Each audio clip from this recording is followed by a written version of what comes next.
F'konferenza tal-aħbarijiet fl-Ajruport Internazzjonali ta' Malta tħabbar li l-ammont ta' passiġġieri fl-ewwel 6 xhur tas-sena kien ta' kważi 6% aktar mill-istess perjodu tas-sena l-oħra.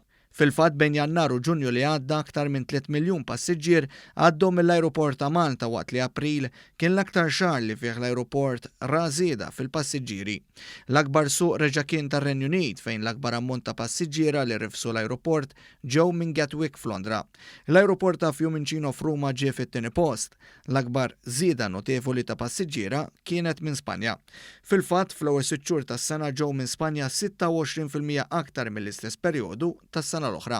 Il-Ministru għat-Turiżmu Konrad Mizzi laqa' dawn ir-riżultati pożittivi u stqar li dawn jirriflettu l-ħidma u l-kooperazzjoni bejn il-Gvern u l-ajruport bi sforz li tkompli tespandi l-konnettività ta' Malta mas-settur turistiku. B'dawn ir-riżultati ninsabu fi triq it-tajba biex naqbżu l-mira ta' 7 miljun passiġġier fis-sena, sostna il-Ministru Mizzi.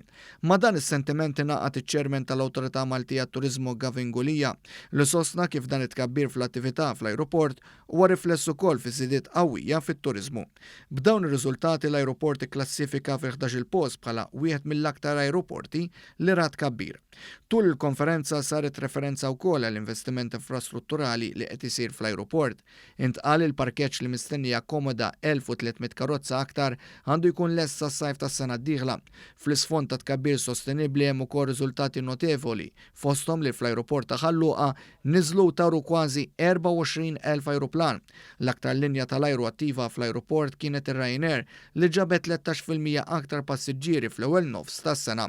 Warajha segwi l-linja nazzjonali tal-ajru l-Air Malta li wkoll żiedet l-ammont ta' passiġġiera bi kważi 3%. Dwar iż-żieda tal-ajruplani, il-kap eżekuttiv tal-ajruport Alan Borch spjega li hemm pjanijiet konkreti. Ħankunu qegħdin ninvestu f'aircraft parking area ġdida, din hija mifruxa fuq medda ta' 46,000 metru kwadru li meta tkun lesta tkun tista' takkomoda 7 ajruplani Code-C. Code-C huwa l-ajruplan li iktar jopera lejn Malta. Intant permezz ta' diversi miżuri, l-emissjonijiet fl-ajruport naqsu bi 12%, il-konsum tal-elettriku naqas bi kważi 1%, filwaqt li dak tal-ilma naqas bi kważi 12% wkoll.